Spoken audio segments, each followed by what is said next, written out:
And welcome back to Washington Commanders Insider. Today we are talking about Dan Quinn and should he have won the NFL Coach of the Year. And so it looks like that Dan Quinn did not win the NFL Coach of the Year.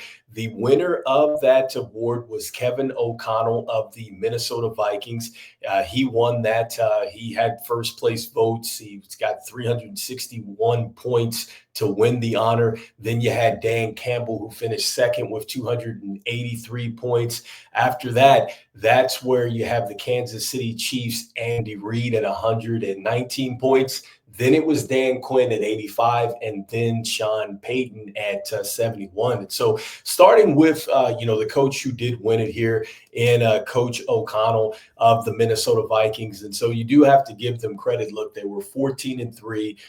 They did get the number one seed. They did have to overcome, I think, a training camp injury at quarterback. They also let go of Kirk Cousins. And yes, I mean, that team did have, a bit of an off season and they were able to put it together.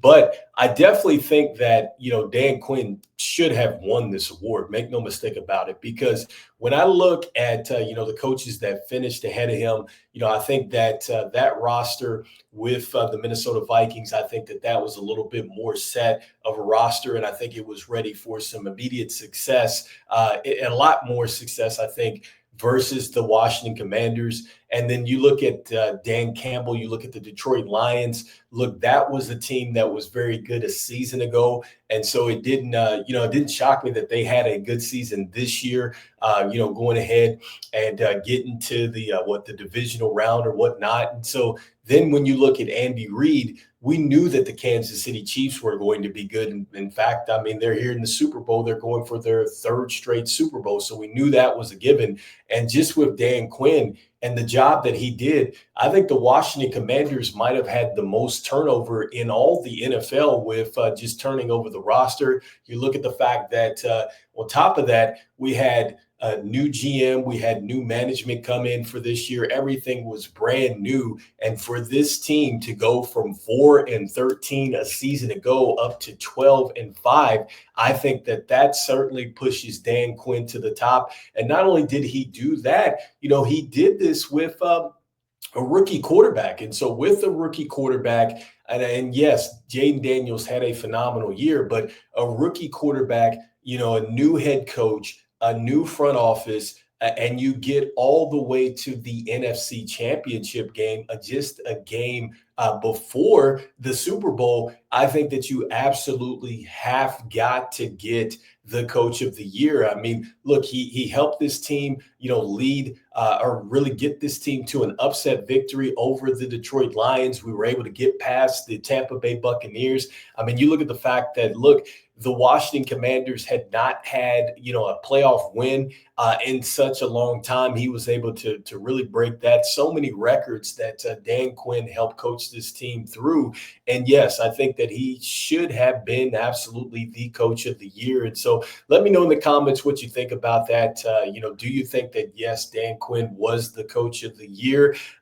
Do you feel like, no, Dan Quinn wasn't the Coach of the Year? I definitely love to hear what your thoughts are. And definitely just wanted to go back really quickly over something that we talked about in this last video here. And so, with the Myles Garrett situation, I think, that's still very much on the table. I do think that it's going to be interesting with that situation if the Washington Commanders end up really putting out some draft capital to go after him. But again, I think another player to really consider and really to watch for is a guy like Trey Hendrickson. I think that maybe he is a player that perhaps the Commanders could go after if he's available, just because I think they're not going to have to give up as much draft capital. But we'll continue talking about maybe some more roster moves and things like that to come as really, I think the trade deadline keeps heating up as we start to hear, some of these players that maybe could want to be on the move. We're also hearing just how much,